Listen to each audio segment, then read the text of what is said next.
Today, we're exploring the powerful connection between food and medicine.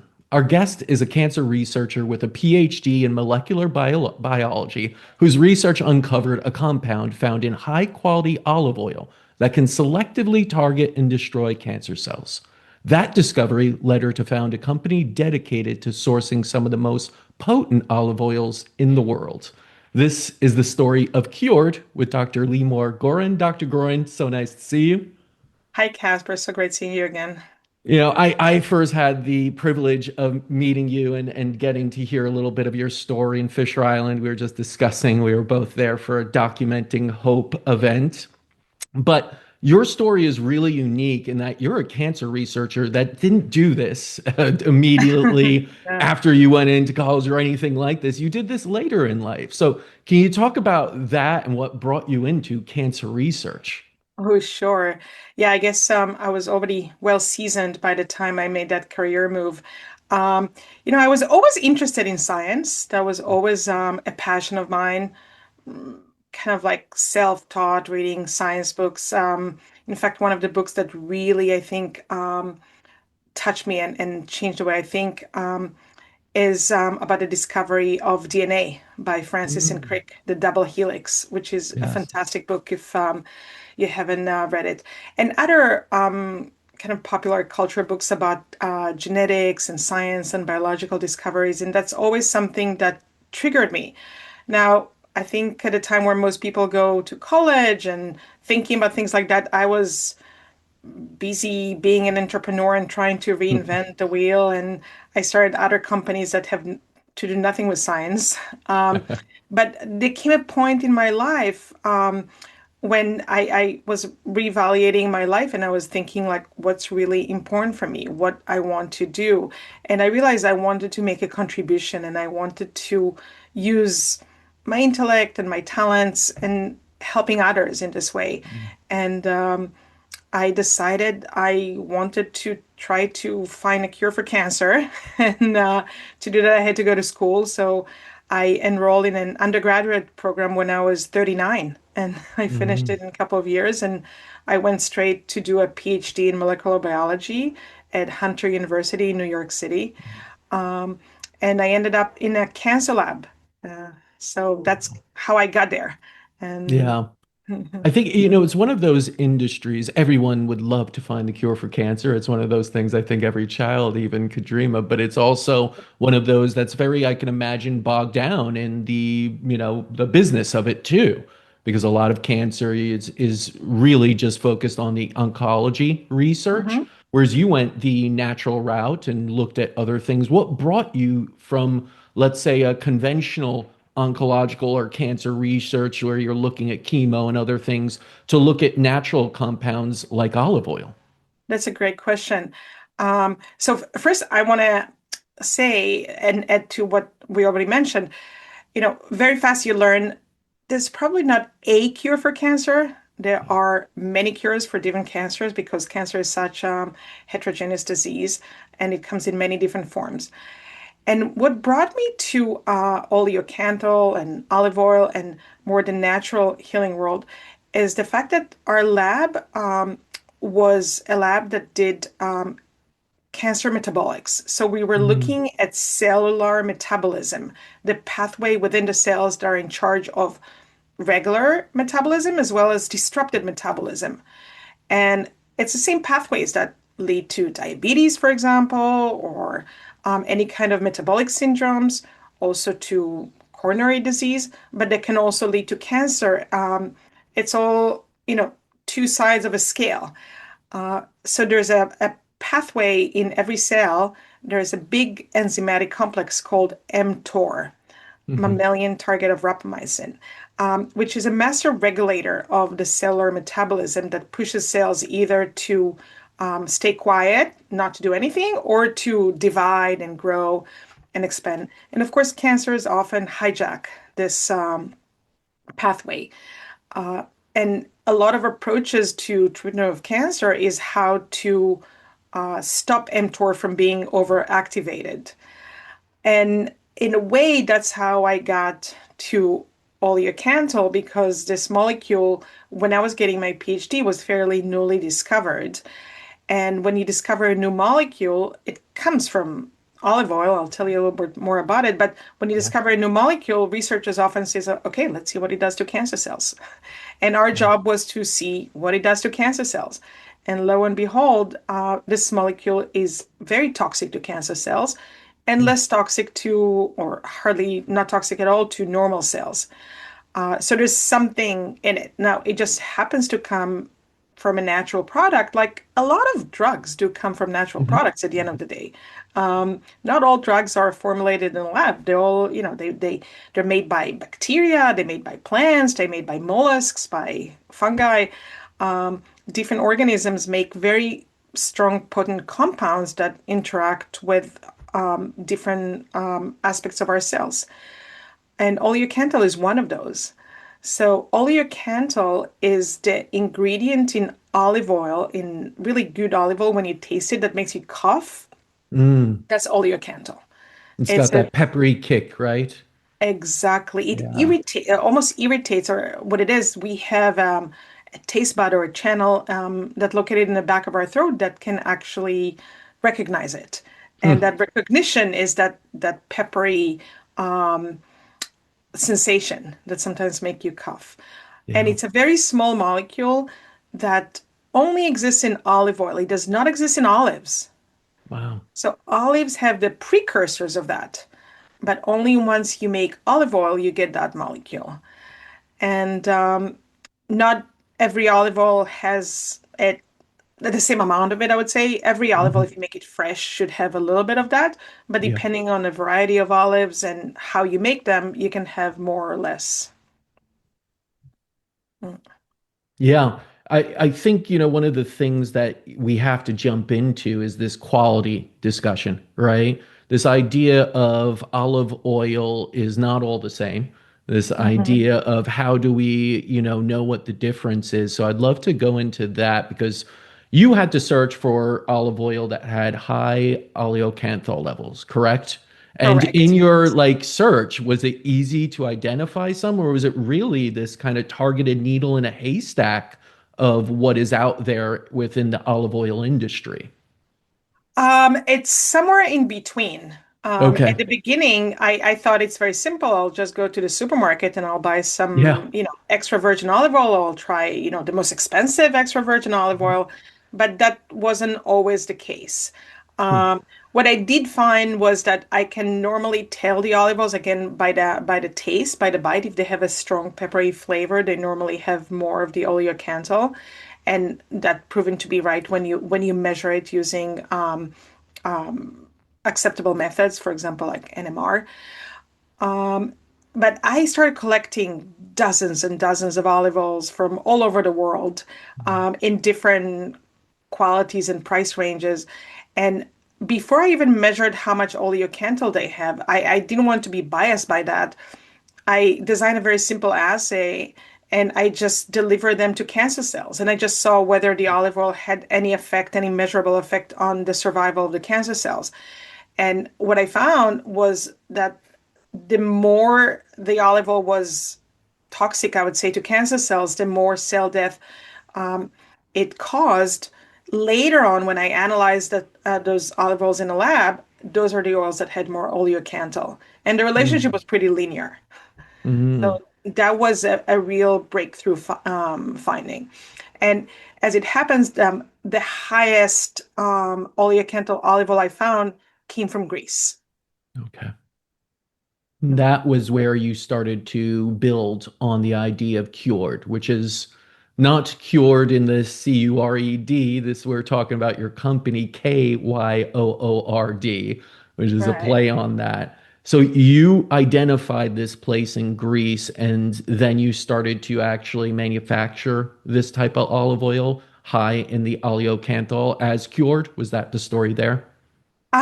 Well, actually, what happened was that while I was in the midst of my research, my lab, we already published one paper about the effect that oleocanthal had on cancer cells. And then one day we got an email from two very young producers from the island of Corfu in Greece. And they wrote to me and they said, we understand you're interested in this molecule oleocanthal.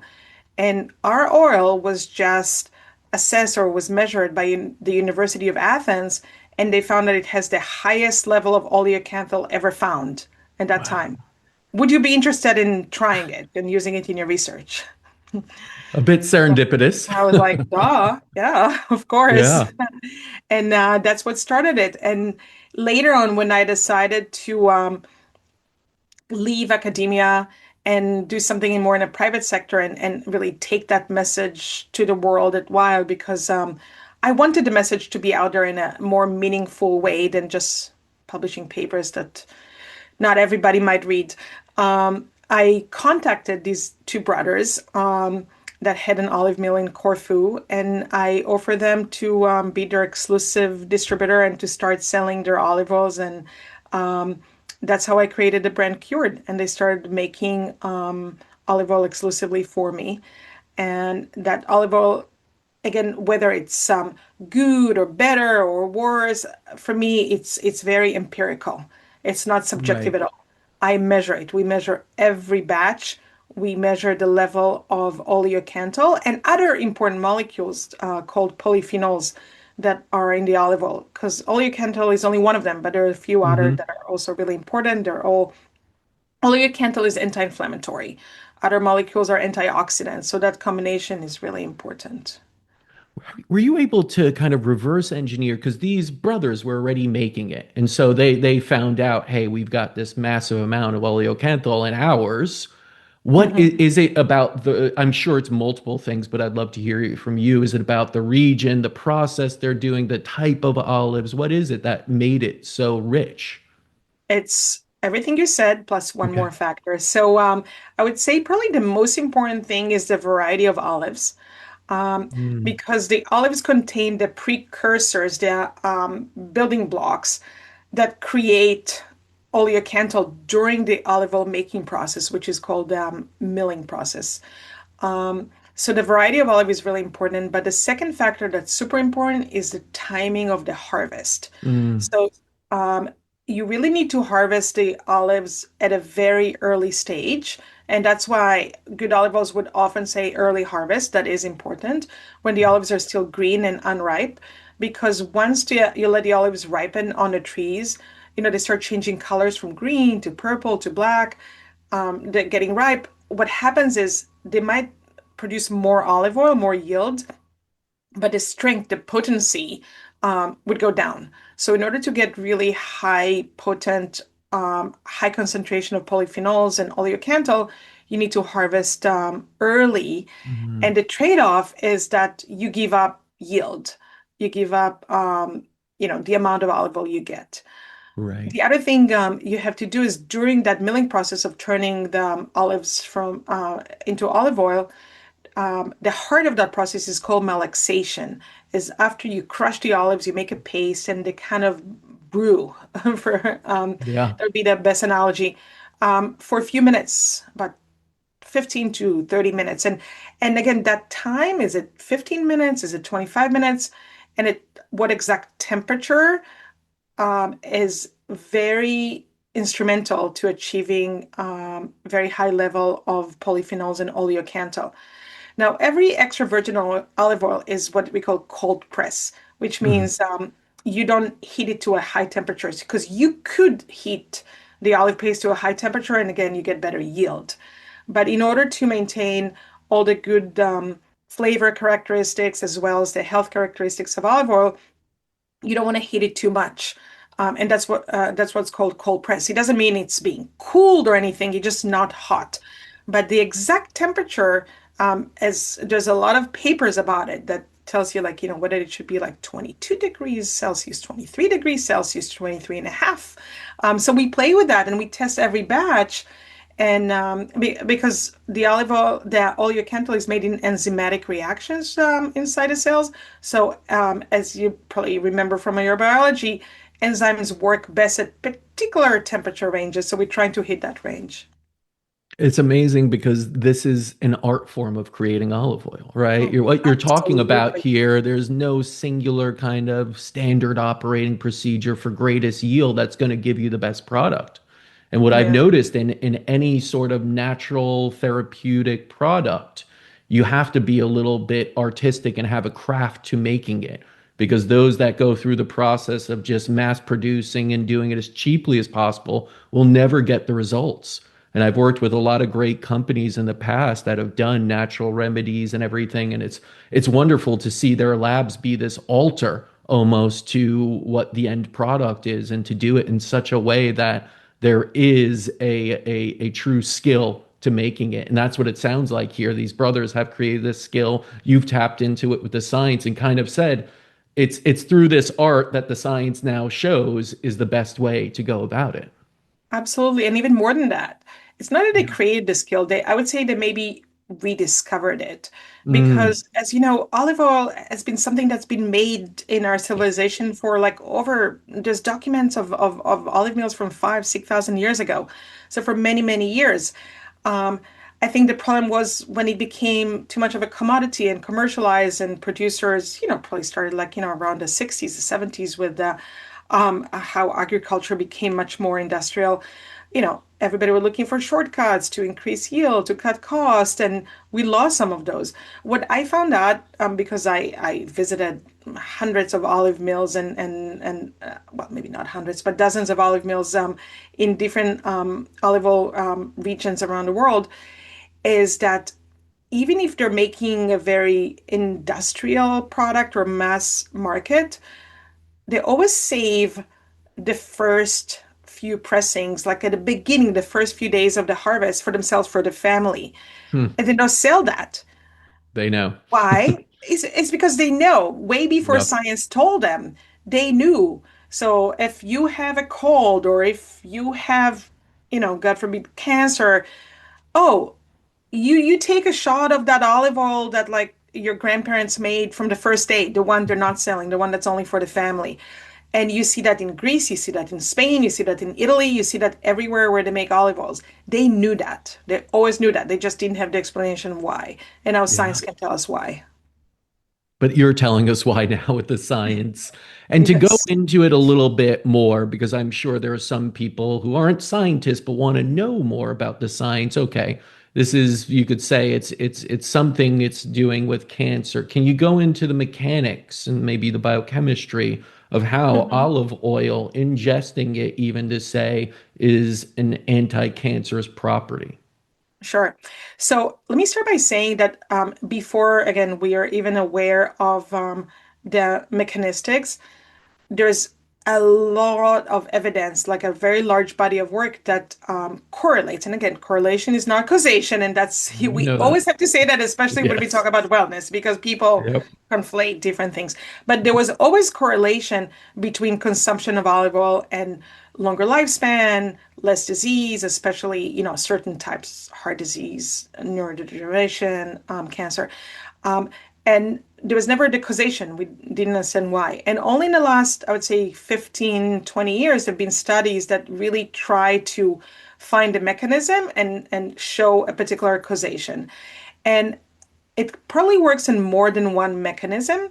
In our hands, in our lab, based on my experiments, and that's work that we published, we believe that oleocanthal finds its way to an part of the cell, or to organelles that are inside the cells, called lysosomes.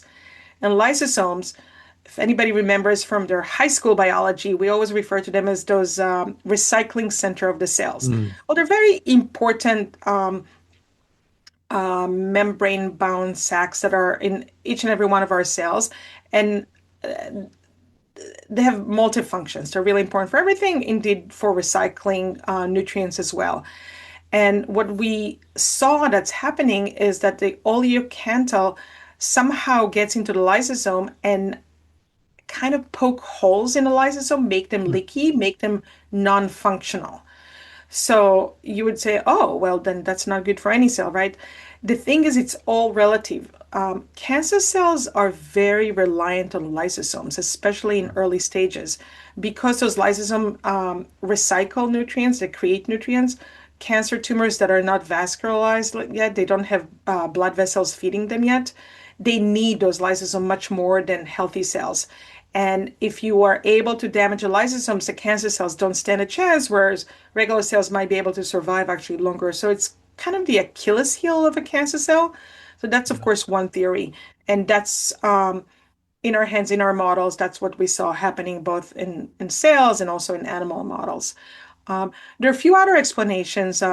Oleocanthal also interacts with other components in the cells called receptor tyrosine kinases that are often activated of oncogenic signals, and they can disrupt that oncogenic signals by adhering to those receptors and not letting them be overactive. So that's another explanation. But what we know is a very small molecule that penetrates the cell membrane easily, and it has a side to it that's very active. So it can attach itself to a few amino acids with high affinity, and that's probably how it affects a chain reaction that leads to those results. Yeah. Yeah. It's a multifunctional type of approach, right, with all of this, and that's what you need with cancer. Now, I know there's probably not a lot of study into how this impacts the humans in, let's say, large groups and placebo things, but do you have anecdotal or case reviews of people that have seen this improvement or any sort of support within cancer? Because I'm sure, there's one thing to study it, there's another thing to apply it, and people want to always say, show me someone. Is there anyone out there, any Yeah. cases that you have? Right. So, first of all, actually, there was one published study that did a clinical trial Okay. using olive oil that's high in oleocanthal, which happened to be our olive oil, and Hmm. comparing it to olive oil that's low on oleocanthal for a type of cancer, a type of blood cancer called CLL. And we've seen fantastic positive results, very encouraging. Um, we saw reduction in white blood cells, which is what we're looking at, and we saw improved symptoms. And that was a published clinical trial. So that's more than anecdotal. That was peer Yeah. reviewed. Um, it's very hard to get funding to do clinical trials for a product that's not pharmaceutical. Um, but anecdotal evidence, oh, there's plenty. Yeah. Again, I try not to go by anecdotal evidence, but uh, customers write to me, they send me their PET scans, they send me their lab tests before and after. Again, I cannot take full credit for that. I don't know what else they're doing. Yeah. Some people say the only thing I'm doing is, I drink like 4 or 5 tablespoons of your olive oil. They might be doing other things. I don't know if Sure. that's the only thing, but we definitely have a lot of customers that write to us and share this wonderful news, which is very encouraging. No, it's very encouraging. And I think it's one of those things that people kind of overlook a lot when you speak about cancer. It's the diet, it's the little natural things. Everyone wants to put just their faith, I think, in the oncological system and, what is the medication. But food is medicine, as we know. And this is a type of medicine. And as you mentioned, so much of what is compounded out there is started in nature, first and foremost. And so Hmm. that's a big part of it. Now, let's go a little bit further because yes, we're seeing there is a lot of benefit with cancer patients, but we're talking about inflammation, we're talking about immune system, we're talking about all these things. And you make it a point to say this is a preventive measure as well. These people in Greece and Italy aren't taking it when they just get cancer or anything, they're taking it daily. So talk Hmm. about the other mechanisms that this is a truly a health product that's for optimization and prevention. Yeah. Again, more work that is mechanistic is needed in that, but based on the body of evidence that's out there, my belief that it is actually more helpful in prevention than Mm, actual, resolution once somebody has disease. It can absolutely work for other things. It can lower cholesterols and inflammatory blood markers. So like that, you can use that at any point. But I think for things like cancer and neurodegeneration, it's the constant use is incorporating into your diet for the long run is where we see most effect. yeah. It's not, again, cancer is a very aggressive disease. Same Mhm. thing with Alzheimer's. Those things are very hard to completely reverse.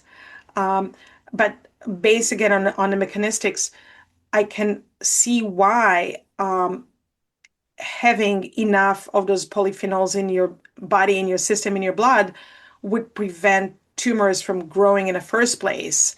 Hmm. Uh, it probably also very effective in preventing metastasis, which is the Hmm. other piece of that I think again based on assays I've done and other published work. But the big message here is that it's part of an arsenal of a balanced nutrition of whole foods, of real foods, that if you incorporate it into your life, you're basically increasing your chances of living relatively disease free. Um, it is statistics, we all inherit genes from our parents that might predispose us to certain conditions, and it's just a fact. Like Yes. we can't do much about our genetic makeup, but putting that aside, I think like when you consume real food, every real food that's high in antioxidants, fruits, vegetables, olive oil, you increase your natural defenses. It supports the immune system, and it supports pretty much all the systems in our body. This sounds very much so a Mediterranean type diet, which you'd have high in olive oils, right? Is that what you'd recommend for most people? Is to follow more of a Mediterranean diet, or is it something else that's just more intuitive and whole food based? Um, Again, diets are very personal. What's right for Yeah. one person might not be right for another person. Um, But in general, I think time and time again, when you look at really large numbers, I'm talking about like hundreds of thousands, if not millions of subjects among many different studies, time and time again, it shows that the Mediterranean diet leads to longer lifespan and less disease burden, Yeah. especially in areas of heart disease, neurodegeneration, and cancer. These are the big three. Mm. Talk a little bit about the usage, because I hear olive oil, there's all these kind of misnomers or information put out there, influencers that do a shot in the morning with lemon, right? And then there's people that say, oh, don't cook with it because it's not a great smoke point or anything. And then there's people that say, oh, just drizzle it on salads. What's your take on this? Is it just a more of an all over use it, or do the shot in the morning, in the evening, whenever you can? That's my favorite discussion topic. So, I'm sure. I think my approach, and I'm borrowing it from Nike, is just do Just it. do it. Yeah. It Don't doesn't matter overthink how you it. consume it, and this is backed up by science. So I've looked at studies where a participant had to take a tablespoon or shot in the morning. I looked at studies that it would just added in food, and I looked at studies that it was incorporated into cooked and baked food. There's no difference. They Hmm. all show positive results with consumption of olive oil. There's no, again, based on published literature, there's no one way that's better than others. And we can talk a little bit more about that urban myth that you're not supposed to cook with olive oil. That's absolutely not true. Um, when you use olive oil, either when it's cooked, when it's raw, drizzled, or shot, the results are always there. So I think really the key is what works for you. Yeah. If you're a person that doesn't cook at home, I would encourage you to reconsider because I think cooking at home is really important. I mean, unless you can afford to eat at the best restaurant that you trust their ingredients and they don't put a lot of additives and they cook fresh and farm to table and all of that. But cooking at home is really the best thing. But, sometimes you're traveling, sometimes you don't have that luxury. So if you know you're not eating home cooked food where you can control, where you can add olive oil to your dishes, I would say if that's your habit, having a little shot of olive oil in the morning, about, half an ounce or something like that, great. You got it for the day. You got your dose of antioxidants for the day. Add lemon to it. It tastes better. Lemon also has vitamin C. That's wonderful. Mhm. Great. Do whatever works for you. That's why, we also sell those like daily shots of olive oil. I take Yeah. them with me on planes and when I'm traveling, I would pack a few of those. But on a normal day-to-day basis, I mean, you can do those shots, but just Mhm. incorporating it into the food and using it, you do what you have to do. It's kind of like have, three servings of vegetables or fruit, or have one serving of protein with every meal. It's same thing. I think you need a serving of olive oil a day. Um, Yes. and that's what science shows us, that people that have about half an ounce to an ounce of olive oil a day are more protected on a population level. Well, let's And then talk there's the about issue of, cooking. yeah, Yeah, yeah. Then there's let's the go issue of into cooking. that because that's one that there's so much information that's confusing to people that, it is this abundance of information. You don't go anywhere with it because it doesn't take you to a round conclusion of, oh, olive oil is good to cook with, bad to cook with, it's rancid, it's bad for what do you find with cooking Yeah. with olive oil? Yeah. Well, let me first kind of like tell you like or a little story. Like, let's try to Yeah. imagine that. Let's try to imagine you go on a trip to Italy or Spain or Greece, and you meet some people and they invite you, like, come over, eat at my home. My mother, like she cooks the best meal or something like that. You go to her kitchen. Um, what do you think she uses for frying or for cooking? What oil do you think people traditionally Mediterranean have in their kitchen to cook? Only olive oil, maybe some butter, only olive Hmm. oil. The whole, like, canola oil, corn oil, it's something that again started in the 70s as a cheap alternative. And unfortunately, some people also in Mediterranean countries adopted it because, it was like big marketing dollars or euros behind it. Canola is as good for you, but it's cheaper. Okay. But traditionally, people always cook with olive oil. So all we know about the Mediterranean diet, the blue zones, everything, it all starts with, like, that's the main staple, the main cooking fat in the kitchen was always olive oil. High heat, oh, when they fry calamari in Italy in the kitchen, or sardines or anything, it's always an olive oil. Avocado oil? They never heard about that. So let's start with that. So that was always the basis. And things started to get downhill in Europe also once they started introducing those seed oils. Now, there's another thing that happened. There was a study in the 70s, I believe, or 80s, that looked at different smoke points of different cooking fats. And lo and behold, they found that olive oil have a very low smoke point, or at least that's what they told us. That's not exactly accurate. What happens? How did they measure smoke points back then? They heated the oil and they waited until they could see smoke coming out of it. Now, refined oils, what does refining means? Refining mean like removing all water from the oil, so it's pure fat. Olive oil is not refined, it's unrefined. The olives also have water. So olive oil has a content of, less than 0.5% of water, but it has a little bit of water in it. So what you see smoking is the water evaporating. That's the Mm, smoke. They used to see in a smoke point. So it's not interesting. exactly that it has a low smoke point. Then later on, there have been studies that show that actually smoke point is not the important indicator about whether an oil is healthy or not. What's really important is the structural stability of the oil. So saturated fats are definitely more stable when heated, and therefore they don't create a lot of polar compounds or bad compounds. So things like butter, coconut oil, lard, tallow, ghee, all these things that are solid at room temperature, those are saturated fats, and they're great for high heat cooking. The problem is you don't want too many saturated fats in your diet.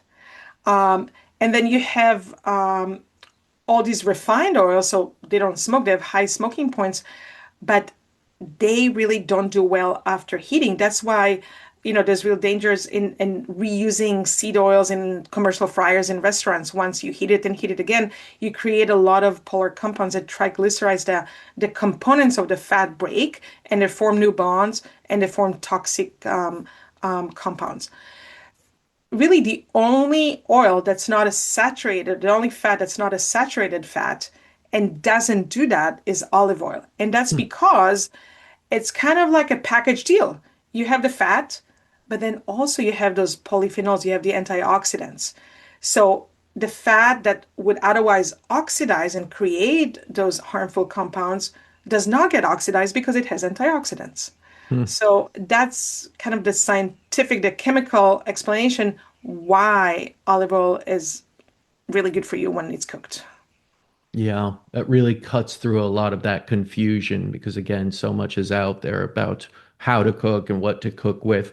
But another big thing is as you go down any aisle and choose a olive oil is packaging. And I know we discussed this briefly before we jumped on. You've been looking into packaging and kind of researching that.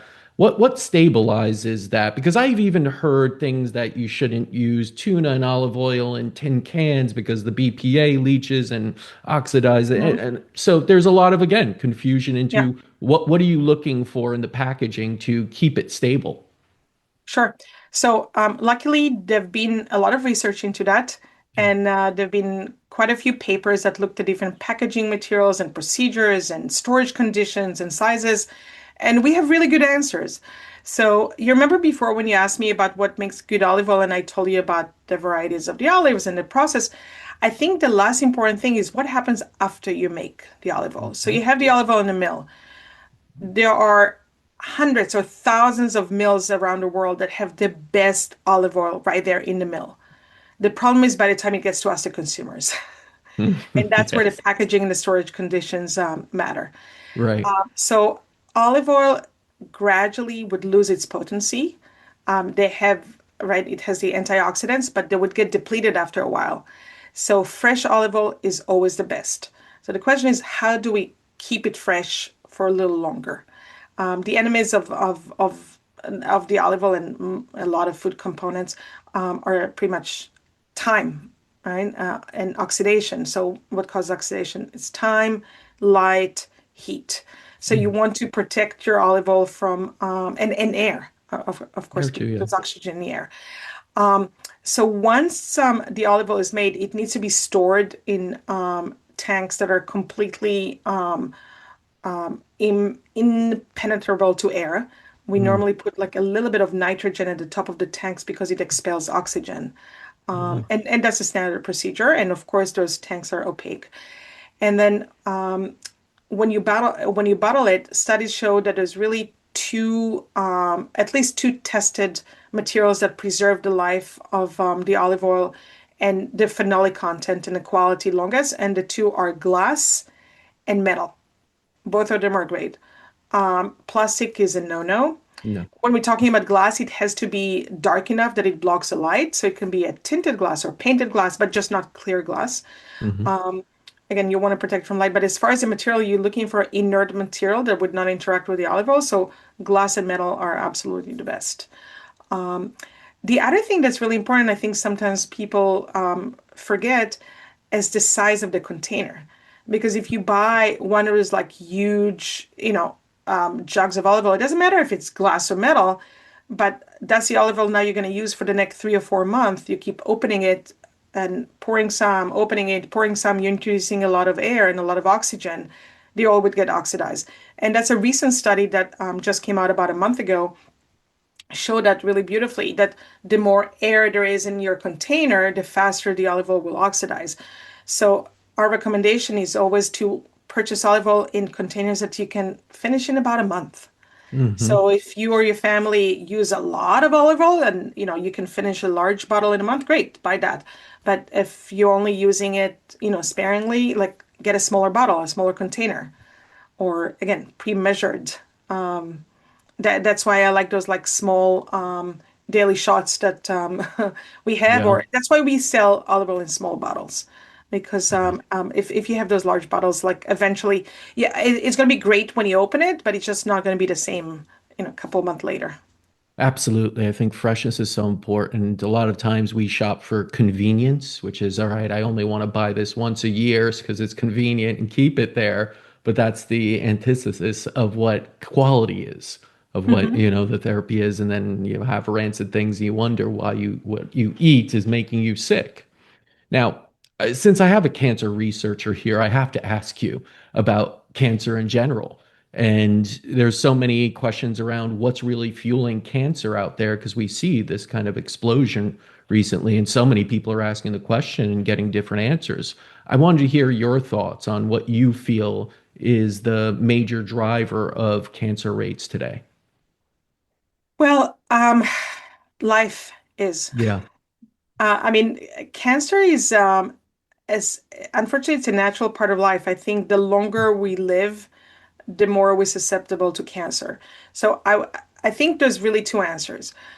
Cancers of the old age are on the rise because we're living longer. So Yeah. that's a pretty logical extension of that concept. And, the longer we live, we need to die from something. So if we're able to live life more healthily eventually, I don't remember the exact statistics, but I think if you make it to your 80s, you have something like 1 in 3 chances to have cancer in your 80s. If you live to your 90s, I think it's 1 of 2. It's just a fact because, again, what we talked about before, there's processes within our cells that can go wrong and it becomes a tumor, it becomes cancer. It's just a natural progression for that. I think the more alarming thing is why there is increase in cancer rates of younger people. And this is something that's not natural. And then we have to look at environmental factors. Hmm. And it's the food we eat and it's the toxins we expose through to in our environment.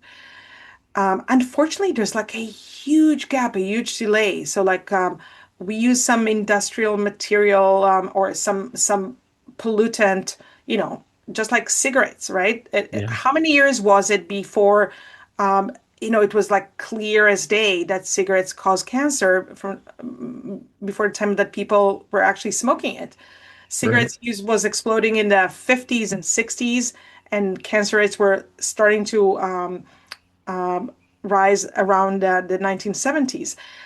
And we keep introducing industrial materials and compounds. A lot of, plastic, microplastics, I think, are a big thing. Um, Hmm. and we're just coming to a realization what those things are. But the reason why cancer rates for young people are going up now, we have to look at what we put in our bodies, what do we expose ourselves, our children, probably 25, 30 years ago. So unfortunately, again, to live a modern life, we like conveniences. We became really good at making things more efficient, cheaper, durable, but it comes with a price. It Yes. comes with a price. Yeah, it's really unfortunate. Like I mentioned before, it's the fatal conveniences. Something Darren Olian, who I've had on this, has talked about is kind of all those you want your sunscreen to spray and stick on longer. Well, that has a cost too. You want that, Exactly. the dental floss to glide easier. Well, that's going to be coated with something that usually isn't good for the body, and that goes around everywhere in everyday life, right? Yeah, exactly. And it's a trade-off. And, I think where it's when we can make our personal choices, that's fine. But Yes. when we don't have a choice and, it's something that is we force our kids to get exposed to that or other Yeah. people, then that stops being okay. I'm very athletic. I love to do a lot of sports. I surf. I play pickleball. Like pickleball is the number one sports that leads to injuries. I know. I'm going to bring it upon myself.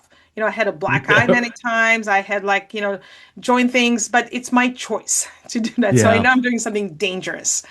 But sometimes there's really no choices, and that's not okay. Like we need to get to a place where we can have choices that are, at least for things that we know that are harmful Yep. for us, to live our life without exposure to those harmful ingredients. Absolutely. I think informed consent is a big one, right? That you actually know what you're doing and consuming, that you understand those concepts of what you're placing into your body with your choices. And then there are the choices for trying to at least mitigate some of the harms that you don't even know that are out there. And I think that is the choice to exercise, move, be in nature, do mindfulness techniques. And you say the ocean is central to your life, right? And Oh surfing's so yeah. big. And I don't know why. I think about 50 to 60% of the people I interview on this podcast say they surf or at least are very connected to the ocean. Tell me about your thoughts on why that is so healthy, because I don't think there's such thing as an overweight or truly sick surfer out there in the world. Very, very few. Um, there's actually been studies about it that looking at bodies of water, whether oceans, lakes, anything watery and blue, is good for you. And the pathway is a neuronal pathway, but that translates into biochemical signals for the rest of your Mm. systems. So there's definitely something there. Um, just even if you don't live by a body of water, like I don't know, don't quote me on that because I'm not sure if they show that. Like look at videos of the Yeah. water. Get a screenshot But of it right in your yeah, background. but being in it, I find it extremely therapeutic, resetting. Um, it's good to be out in the air. It's probably, in most places, like the place with least pollution, you're a little bit far from traffic, at least in Yeah. most places where you can access the ocean. If you can do any sports, swim, paddle, surf, that's great outdoor activity. I mean, I can only see benefit. I can only see good for that. Yeah, I think nature is a big one. What would you be some of your other recommendations aside from the olive oil and using Of Kyoord course. and surfing and being in nature, right? We check those off. What would be some of your recommendations to live your healthiest life or to reverse if someone's listening and they are, either in early stage of cancer or, prone to it genetically? What are your recommendations? I think different types of mindfulness practices, Mm, connections to other people, and helping other people. I think I really believe in that concept that when you're feeling helpless, help someone else. This yeah. is such a strong concept and it works. When you're desperate, when you don't know what to do, when you think you're out of choices, help somebody that needs more help than you. It makes you feel good. Even if you felt sick before, you're suddenly going to get energy, you're going to feel good. Um, I think having a meaning in life, having something that you care deeply about, that you contribute, it can be to your family, to your community, to strangers, is very powerful. Mhm. And I try to practice that in my daily life. And when I talk to people that are going through a hard time, that's the first thing I recommend to them. Yeah, and you practice that also with the business, correct? You utilize for fulfillment. Tell that story about how you're Oh, yeah. practicing that meaningful part of it. Yeah. So I'm very involved in the world of people with special needs. That's something that's a cause that's close and dear to my heart. One of my daughters has special needs, and that was something that I was aware of from a young age, and I decided to get involved. So what I'm doing in my business is that we ship all of our products direct to consumer. So we Mhm. ship, probably a couple of thousand packages a month. And you need a warehouse and pickers and packers to do that. And there's a lot of different solutions out there in the world. But I found an organization that employs exclusively people with disabilities, Mhm. mostly neurodivergent disabilities, but all kind of disabilities, and it gives them meaningful employment. So packing and shipping packages requires some skill, but it's a skill that those people can do. And it's really hard for people with disabilities to find gainful, meaningful employment. So if you have an opportunity to help provide that, for me, that's like huge. And Mhm. I really feel that our customers are also benefiting from that because they're getting packages that are packed with care. There's somebody, a human at the other end of the line that's very appreciative to be able to pack that bottle of olive oil, write a little note, put it in a mail or UPS and send it to you, and it creates this additional connection. So I'm very proud to be able to support this really gainful employment. It's not charity work. People Yeah. don't always want charity. They want something that would give them meaning. They want something that would give them purpose to get Mm. out of the house. And whenever I go visit my warehouse, I have the most wonderful conversation with our staff. They're so proud of what they're doing. They're really invested in that. And every person that get a package from us gets connected to the person at the other end of the line. So it's really a win-win situation. That's really beautiful, and I truly believe that anyone that it wants to live a long, happy, healthy life or go through a healing process needs to have that purpose right? That purpose-driven, idea of what life is about. Without it, I've seen lots of people show up for treatment and just think they could spend money and get IVs or get, anything and they'll get better. But without the purpose there, they usually fall back into disease even if they get better. And so I think giving people purpose is the greatest healing thing we can do. It's the greatest medicine to start. And then Hmm. the compounds from nature and the Kyoord and everything else come in and just catalyze even more the healing process and the health optimization process. So it's really, really important to give everyone out there a purpose. But what can we expect new from you and Kyoord? Are there any ideas of Hmm. any new exciting additions to the line or anything else in your research going on? Um, there we I yes, yes to all. Yes. Um, I'm always trying to be involved in research. We're working with a few groups all over the world. We're donating olive oil for research.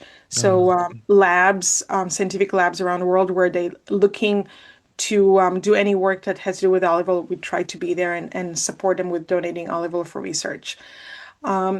As far as introductions, I'm always trying to find new ways of maximizing the healing power of olive oil. So we recently introduced an olive oil that I consider it's not really for culinary use because frankly I don't think it's tasty. It's very potent, so it has very very high level of polyphenols and oleocanthal, which makes it really bitter and really peppery.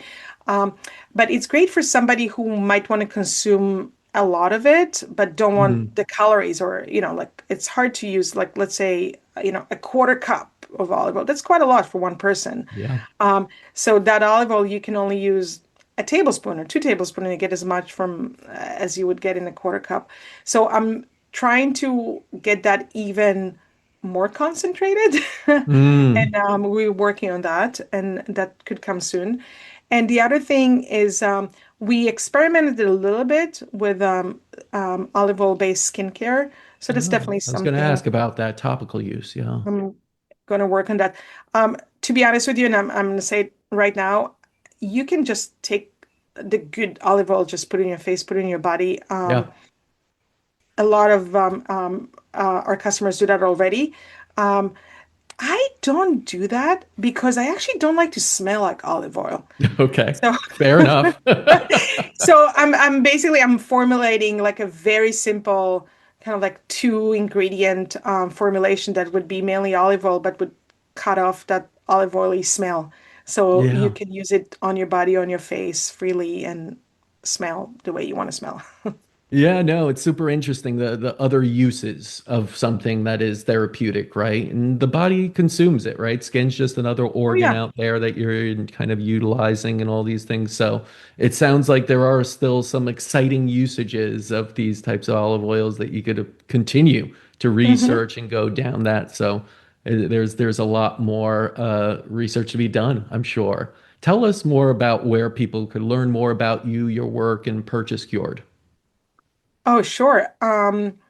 We are mainly online. We Yeah. sell the highest level, highest phenolic olive oils on our website, which is Kyoord, Kyoord.com.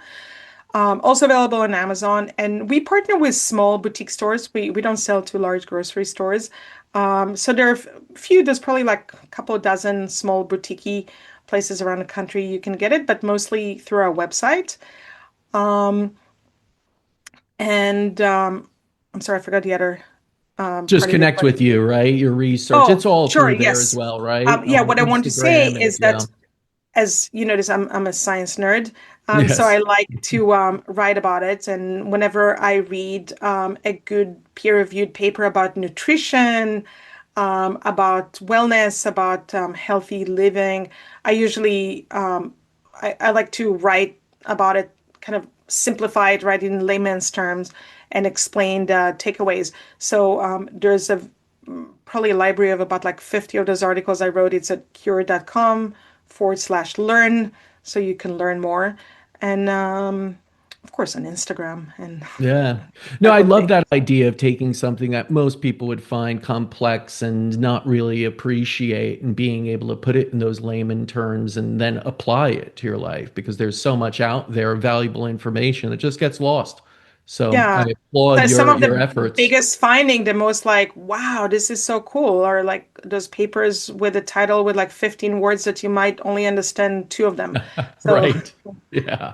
so yeah, Yeah, they make but it a pleasure. I want to thank you for your work. I want to thank you for your time in this podcast. I truly believe that so much healing happens through nature, and I think that's what you're able to do here in finding these interesting uses to olive oil and other things. So thank you, and for everyone listening, please do go out to Kyoord.com and purchase this and research it yourself. So thank you again, Dr. Gorin.